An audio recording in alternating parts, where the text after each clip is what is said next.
Tom Rainer says that a church that fails to learn how to use social media effectively is like a missionary moving to a country and refusing to learn the language. Ouch. Even saying that out loud kind of stings. So in this video, let's answer the question, how many people could your church reach on Facebook? Coming up.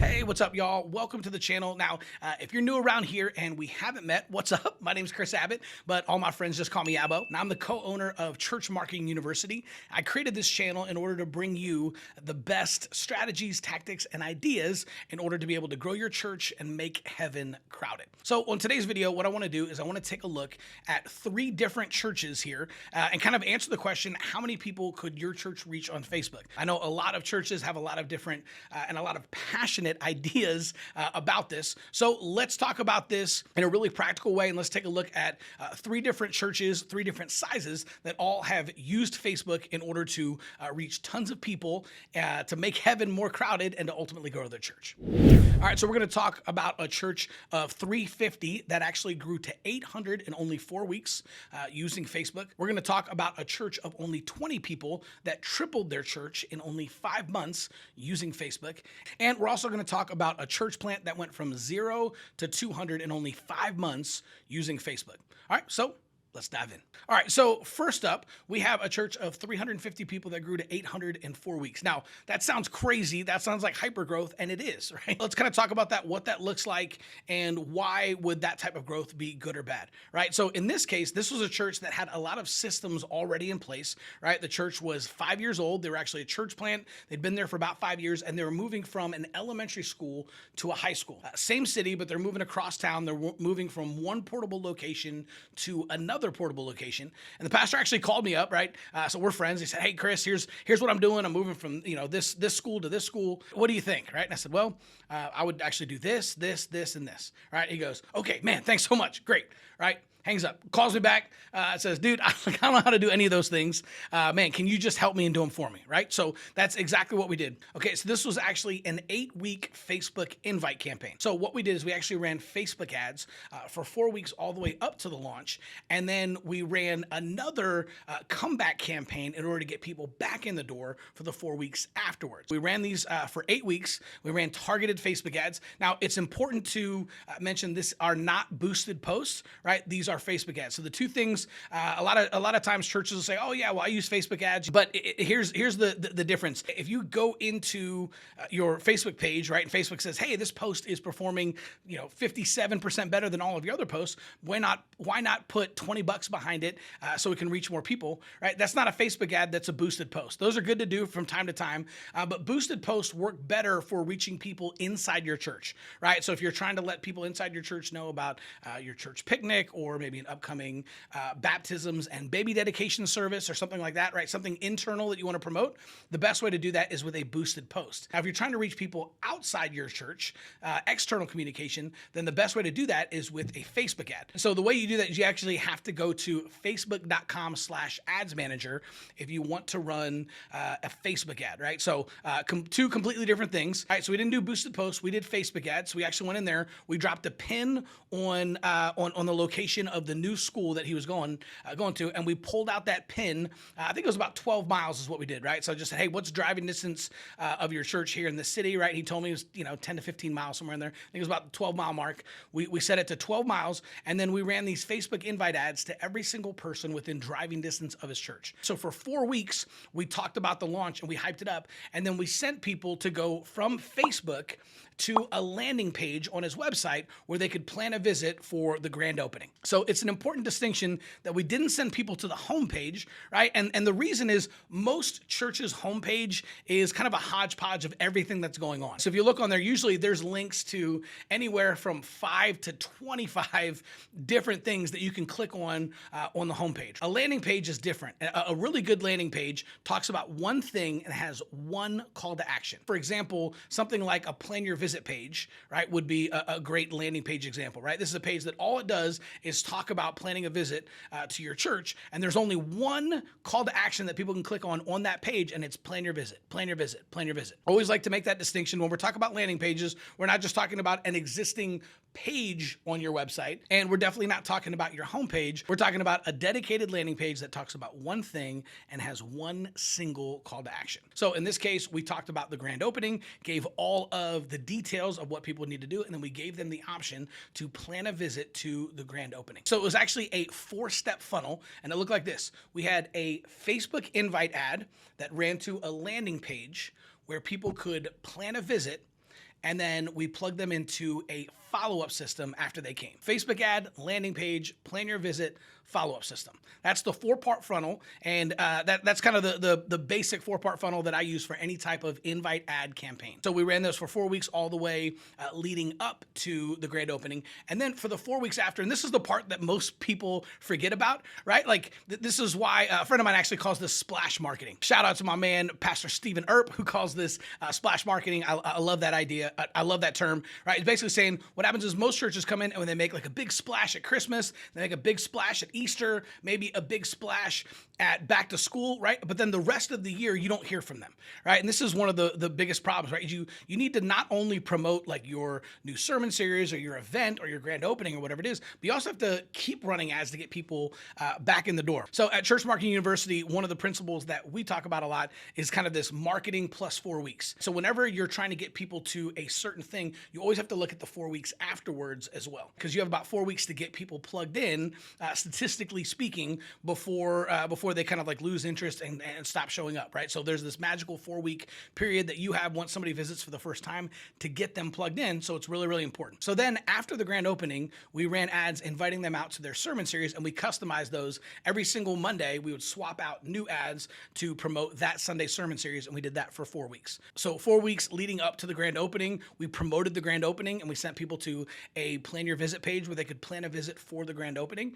And then the 4 weeks afterwards, we sent them to a landing page where they could plan a visit for that particular Sunday and that sermon series. The cool thing is, right, they had 350 people when they first started, and then we ran ads for 4 weeks, and then at the grand opening, they had 800 people at the grand opening, which is crazy. I've seen pictures. It was absolutely nuts. It was really, really cool. They ended up, I think it was the very next Sunday, they had their largest Next Steps class they'd ever had in the history of the church, of people like actually joining the church, which is very, very cool, right? So like I said, they had a lot of the right systems in place already, and they were already kind of built for growth, and that's one of the reasons they were able to sustain that growth. In fact, the cool thing is they went from 350 to 800 in 4 weeks, but they settled at 700. So they effectively doubled the church in 4 weeks. Most churches wouldn't do that. Most churches see like a big splash at Easter or something like that, and then those numbers kind of come back down. But they continued and sustained with those, right, and then kept growing from there. But it's because they had a lot of the right systems in place. We're not going to get into that in this video, but that's a really important piece to understand about church growth. All right, one nuance that I want to point out here, because this part I think can get overlooked a lot whenever you're talking about this type of a funnel, right? This Facebook invite ad funnel, is what happened is I think it was probably like the second week after the grand opening, right? Kill it at the grand opening. Tons of people show up, right? People are coming back. About the second week, all of the plan your visits just kind of died off. He had, if I remember right, it was 67 plan your visits for the grand opening, right? Awesome, right? Crazy. They had 800 people show up. It was amazing. And then they had some plan your visits the next week. And then I think it was like the second week after that, there was like one plan your visit, right? We just kind of switched it up. And I remember the pastors called me. He's like, "Hey, man, I think it's done. I think kind of plan your visits kind of fizzled out. It's kind of gotten to its end. We've only had one this week, right? And it was like Thursday." And I was like, "No, like that's not it." So I took a look at the numbers. Like, man, the Facebook ads are doing great. They're still sending tons of people to the website. But he's like, "Yeah, but we're not getting any plan your visits." It's like, well, yeah, that just means the problem is the landing page. All we did, I just said the sermon series that you're talking about, people aren't interested, so they're not actually they're not planning a visit, right? So what we did is we just tweaked it. We took some of the language, we swapped out some of the pictures, we changed the words on that page and what they said in the landing page, right? And some of the pictures and the creative on there, and then all of a sudden, whoop, it shot back up, and they had 8 more plan your visits in the next 3 days. A lot of times you might look at something and think, okay, well, we tried this and it didn't work, or we tried it and it worked for a while and then it stopped working. If you try something like this and it doesn't work, it's not because it doesn't work in your city or it doesn't work in your area, or, people in your part of the country are different. you probably just didn't do it right? And that's okay. I mean, we all do that when we're learning something new, right? The first time I shot a basketball, I wasn't good at it. I didn't even hit the rim. Same thing with, any type of a sport. I had to teach myself how to play lacrosse. I started playing lacrosse my junior year of high school. Fell in love with the sport, right? Became captain of the lacrosse team my senior year, but I was terrible when I first started, right? Like I remember I got into my first game, they were explaining the rules to me on the way to the game. And, I played linebacker in high school for the football team. So I was just like, well, okay, I like this. It's kind of like football with a stick, right? And I remember the very first time I'm in there, I'm playing defense. A guy reaches up, he catches the first pass, and I just boom, smacked him and took him out. The ball went flying, his stick went flying. I couldn't scoop it up. I finally got it into my stick, and I had to flip it underhand to one of the middies so they could take off, right? I had no idea what I was doing. I was terrible. That's anybody whenever you try something new. So if you try something like this, right? And I always encourage you to do that. Take imperfect action now. Go try something, right? Don't think about this for forever and try to figure out how to do it perfect. Take imperfect action now and go try this. But if it doesn't work the first time, don't give up and don't let the enemy whisper in your ear and tell you this doesn't work or this doesn't work in your city or this doesn't work with your people. It just means you probably didn't do it right. So check out some more of these videos. Reach out to us, right? However we can help, we want to. Like Pastor West, right? He thought Plan Your Visit was over. It was just like, no, there's just a problem with the landing page, right? Like the message on the landing page isn't resonating with people, so they're not planning a visit.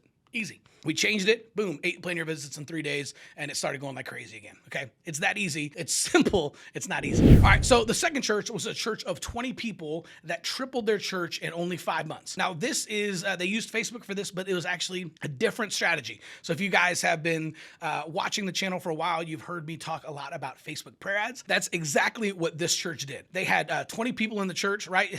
The pastor told me, it's like, man, they didn't have a big budget. They didn't have volunteers. They didn't even have a kids ministry or a next steps class to join the church, right? He told me they barely had worship. They literally just had a guy playing an acoustic guitar, and then the pastor got up and started speaking, right? So small church, small budget, but they decided to go all in on this ministry first prayer ad system. And so what he did is he started running Facebook ads saying, hey, how can I pray for you? And instead of going to a landing page on the website, it actually led into Facebook Messenger, where we had a chatbot set up that it took people's prayer requests and then invited them out to church and led them to a Plan Your Visit. And then finally, after they came out on Sunday and the pastor had somebody and kind of hosted them, then we plugged them into an extended follow-up system. This funnel, a little bit different than the invite funnel. What we did in this one is actually it's a Facebook ad into Messenger, right? Where they interact with a chatbot.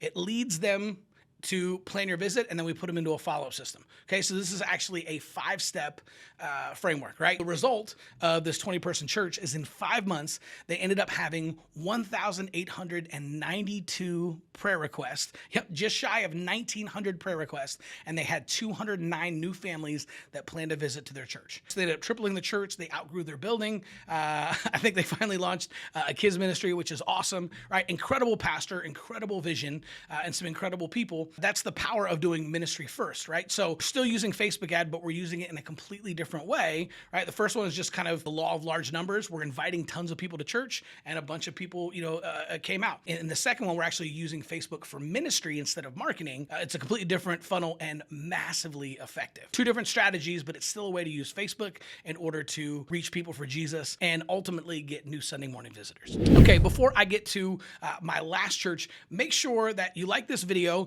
and subscribe, man. We've got brand new videos coming out. I'm actually just about to release a ton of brand new content, brand new videos, new ideas, strategies, tactics that we found that have been working for churches all over the country, and we're going to be rolling them out in these videos. So make sure to like and subscribe and hit that little bell notification. That way YouTube sends you a little notification every single time we drop a new video. All right, and finally, the last church that I want to talk about was actually a church plant, right? So they had 0 people in their church. They're a brand new church plant. They actually went from 0 to 200 in only 5 months. If you know anything about church growth, you know that one of the hardest barriers to break is that 200 barrier. And there are a host of reasons for this. Here's a church that came in and they broke the 200 barrier in only 5 months using Facebook ads. Now, what's interesting about this, and the reason I wanted to save this church for last, is because they actually used both of the strategies that we talked about here earlier in the video, and they kind of switched it up. So what happened is they actually started running a Facebook invite campaign campaign 4 weeks before